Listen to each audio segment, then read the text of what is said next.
మనోహర్‌కి అయితే స్పృహ వస్తుంది. అది చూసి నర్స్ అయితే డాక్టర్‌కి చెప్తే అక్కడికి శ్యామ్ అలాగే తన ఫ్రెండ్ డాక్టర్ వాళ్ళంతా కూడా వస్తారు. ఇంతలో శ్యామ్ అయితే మనోహర్ మనోహర్ లే మనోహర్ నీకేం కాదు మనోహర్ మేమున్నాం లే మనోహర్ అంటూ శ్యామ్ అయితే మనోహర్‌ని లేపుతూ ఉంటాడు. ఇక శ్యామ్ మాటలు విన్న మనోహర్ అయితే నెమ్మదిగా కళ్ళని తెరుస్తాడు. తెరిచి శ్యామ్‌ని చూసి మళ్ళీ అదే కోమాలోనికి అయితే వెళ్ళిపోతాడు. మనోహర్ ప్లీజ్ మనోహర్ లే నీకేం కాదు నేనున్నానని చెప్తున్నాను కదా లే మనోహర్ అన్నా సరే మళ్ళీ కళ్ళు మూసేస్తాడు.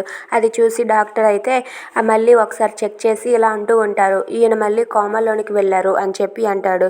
అది విన్న శ్యామ్ అయితే ఏంటి డాక్టర్ మళ్ళీ కోమాలోనికి వెళ్ళడం ఏంటి అని చెప్పి అడిగితే అవునండి ఇలా కొంతమందికి జరుగుతూ ఉంటుంది, అది ఈయనకు జరిగింది అని చెప్పి అంటాడు. అది విన్న శ్యామ్ అయితే ఈయన కోమాలో నుంచి ఎప్పుడు బయటకు వస్తాడో నేను రుక్మిణి గురించి ఎప్పుడు తెలుసుకుంటానో ఏంటో అని చెప్పి అంటూ ఉంటాడు. If you like this video please like share and subscribe.